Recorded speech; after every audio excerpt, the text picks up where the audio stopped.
Assalamualaikum warahmatullahi wabarakatuh dan salam sejahtera. Yang berusaha Tuan Pengarah, barisan pengurusan serta warga PNJB yang dihormati. Saya ingin membentangkan laporan pengukuran nilai murni SMART tahun 2026. Pengukuran ini telah dilaksanakan dari 29 Jun hingga 3 Julai 2006 secara atas talian menggunakan e-borang melibatkan 57 orang staf PMJB.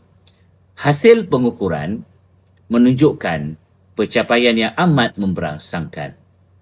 Bagi nilai sidik, 100% daripada 57 orang staf telah mencapai tahap cemerlang. Begitu juga bagi muafakat, 100% staf berada pada tahap cemerlang, menunjukkan semangat kerjasama dan kesepakatan yang tinggi dalam kalangan warga PMJB. Seterusnya, bagi nilai amanah, kesemua 57 orang staf turut mencapai tahap cemerlang, mencerminkan budaya integriti dan tanggungjawab yang kukuh. Bagi nilai respek, keputusan juga menunjukkan 100% staf mencapai tahap cemerlang, sekaligus menggambarkan budaya saling menghormati yang terus diamalkan di PMJB. Untuk nilai tekun, seramai 56 orang staf atau 98.2% mencapai tahap cemerlang, manakala seorang staf atau 1.8% berada pada tahap baik. Ini menunjukkan masih terdapat ruang untuk menambahbaikan bagi memastikan semua warga mencapai tahap cemerlang.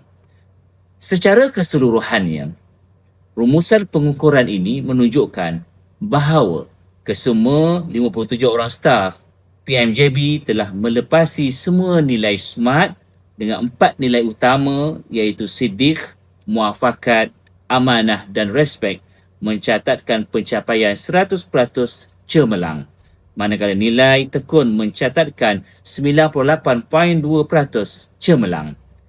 Kesimpulannya, keputusan ini menunjukkan bahawa budaya kerja berteraskan nilai SMART terus menjadi amalan dalam kalangan warga PMJB.